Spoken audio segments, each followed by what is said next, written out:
Before we dive in, make sure to hit that subscribe button and turn on notifications so you don't miss the darkest true crime stories we uncover every week. Now, let's get into tonight's case. First at 6, mutilation murder. CBS 4 News getting a new look at some of the evidence against a man accused of killing his girlfriend and disemboweling her body. Housewarming is supposed to be a fresh start, new keys, new memories, new love. But for Fidel Lopez and Maria Nemeth, their first night in a new apartment ended in a nightmare so disturbing, police said it was one of the most gruesome crime scenes they had ever walked into. This is the housewarming of hell.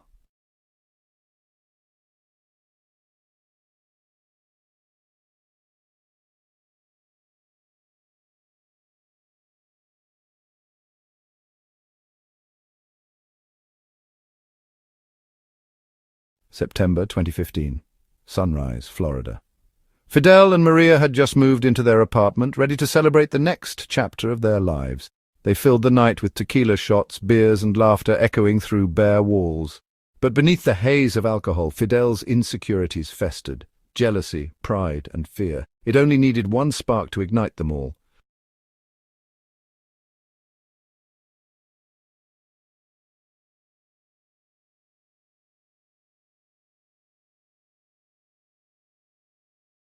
As the night slipped into early morning, passion turned intimate, but in a whisper, Maria said a name that wasn't Fidel's. It was her ex.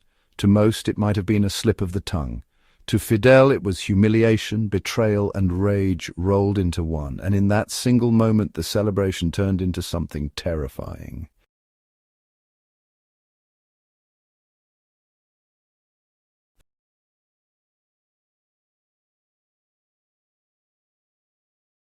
Fueled by alcohol and blinding jealousy, Fidel's fury exploded. Walls shook under his fists, mirrors shattered under his blows.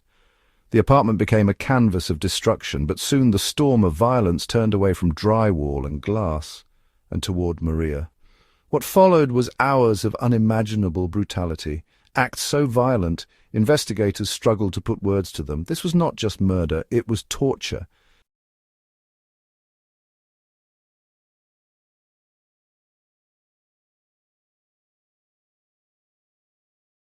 When police arrived, the scene was chaos.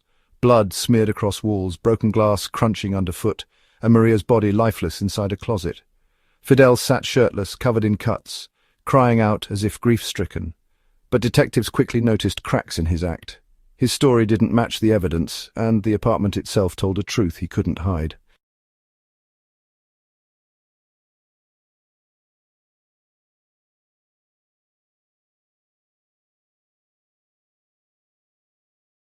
In the interrogation room, the mask slipped.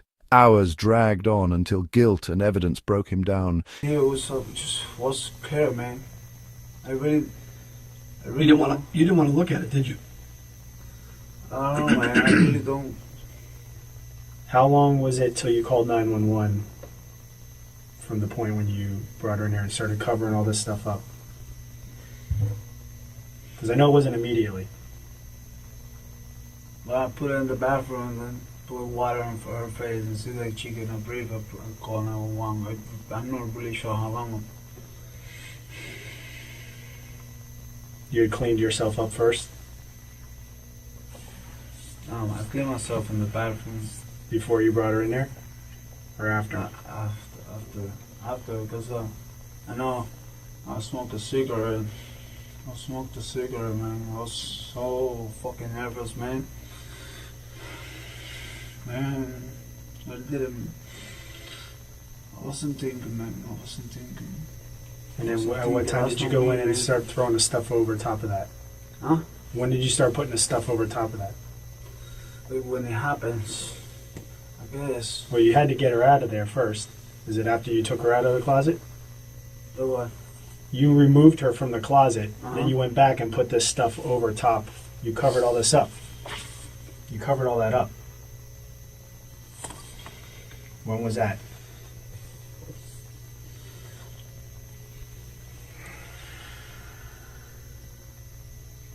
This was going something too? Yeah, this is here, and then this is moved, and this is all underneath. Because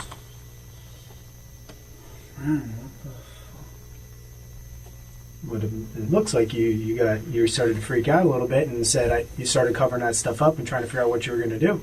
No, man, I mean, if I'm really trying to cover it up or whatever, I covered everything up, and even this part right here. I mean, I don't know, I put that over there for not to see or something, man.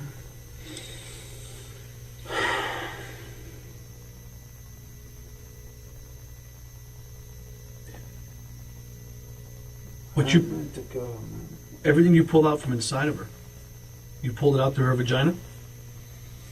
I Did really you put, don't remember. did you put anything in her anus? Yeah, I think so. I really don't. You think so? Or you, Yeah. I do. so what do you think you put in her anus?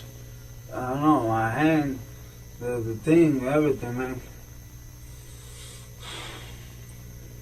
So you shoved your hand up her vagina and up her anus? Yeah. Anything else? No.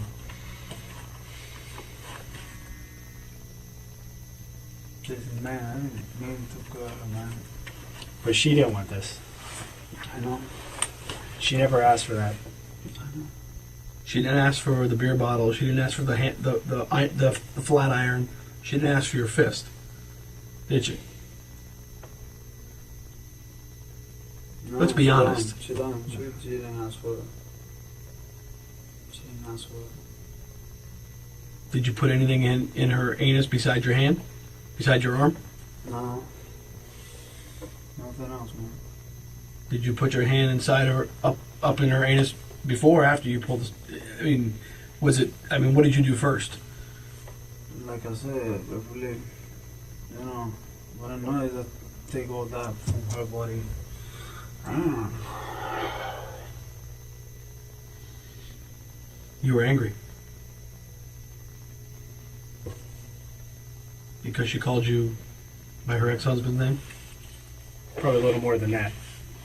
She was going to leave you, go to Peru. Yeah, but that was like talking earlier. Yeah. But there was a buildup of some things. Maybe everything gets together. And Did Did she fight? Huh? Did she fight at all? Did she try to fight you off or try to resist you at all? nothing, man. Didn't force her, Well, she did. What I'm saying is that there was no time when you were inserting things inside of her that she was conscious enough to try to get you away. No, she wasn't doing nothing. She was just like standing like that. Just laying there. She don't no move, no tell me nothing. Well, she couldn't tell you. I mean, I know. If she was conscious and she felt what was going on, she would have told you. You know, if you're pulling out your insides, you're gonna, and you know what's going on, you're gonna scream. Yeah. No, she didn't do no. Did you drag her? Did you bring her to the closet? No, she was. I don't remember how we start to, I mean, she passed out at some point. Was it on the bed? Was it in the living room, kitchen area? You know, the little dining area. There's clothing up there. There's underwear and stuff up there. Is that where you guys started? Underwear. Yeah. Then we went to. I don't know why we went to the closet and. Man.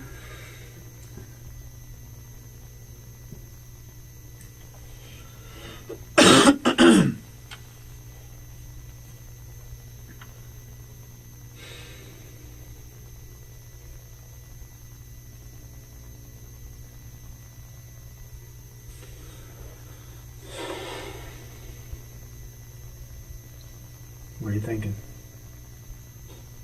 I think about her, man. I mean.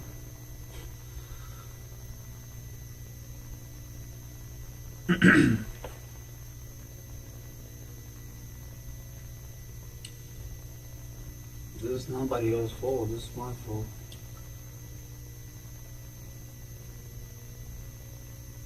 As long as you accept that, because initially you try to put her to blame. You know, earlier you were telling her she was to blame for you doing what you did here. She might have upset you, but she never asked for any of this to go on. I know. But you know what? The beer bottle that she did ask for, and I didn't want to do it. Well, you might have talked about it prior. Yeah. But during this time in the closet. No, she didn't ask for it. Okay.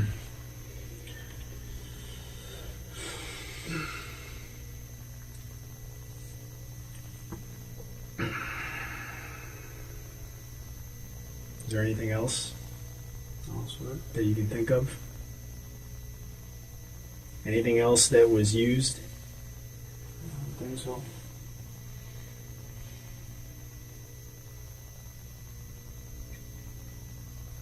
What were you planning on doing?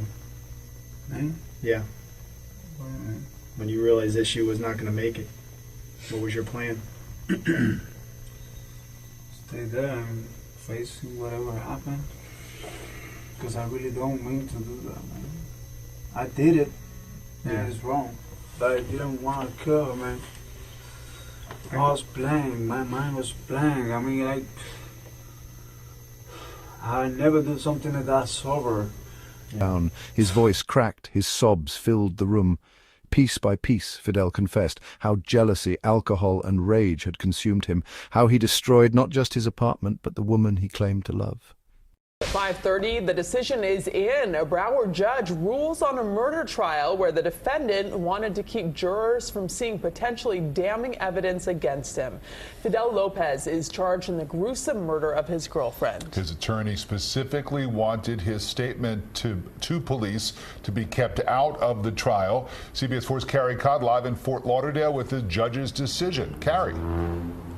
Yeah, Rick and Rudabeh, suspected killer Fidel Lopez is expected to go on trial on Monday here at the courthouse in Fort Lauderdale. His attorneys wanted a judge to throw out his statement to police that he gave after the murder, where he discussed what happened inside the apartment he shared with his girlfriend. This was critical to the defense case, but the judge ruled against them. Fidel Lopez is accused of a sadistic crime, disemboweling his girlfriend Maria Nemeth after she called out another man's name during sex. You have the right to remain silent. After the murder, Sunrise Police arrested Lopez, interrogated him, and read him his rights. Lopez's defense attorneys argued that Lopez's comments from this interview should be tossed out of court because English is not Lopez's first language, and he did not fully understand what police were asking him. What I mainly want to do was clarify the happenings. I didn't know a lot of the words that he was speaking. But prosecutors said Lopez clearly understands English because he spoke English on the 911 call, at the crime scene, and on the interrogation video, when he admitted that Nemeth called out another man's name after a night of tequila drinking and rough sex. She changed my name. She called me the other name of the other guy, and then she said it twice. And she was wrong, and she was confusing me with him. At that point, I get mad. I get really, really mad. Defense attorneys also questioned whether police properly read Lopez his rights and why they didn't read them to him in Spanish. But Judge Alana Holmes ruled from the bench that Sunrise Police acted appropriately. Nothing that I saw on this tape shows me that the defendant did not freely and voluntarily waive his right to have an attorney present, or to even speak. The judge's ruling means that jurors will hear Lopez's words to detectives in the hours after Nemeth's murder, and Lopez said his mind went blank and he lost control. The walls of that apartment would forever carry the weight of what happened. In 2017, Fidel Lopez pled guilty. A night meant to celebrate love turned into one of Florida's darkest crimes. He was sentenced to life in prison with no chance of parole. The story of Fidel Lopez for Maria's family was justice, but no sentence could erase the terror of her final hours. And it leaves behind one chilling question. How well do we really know the people we trust with our hearts?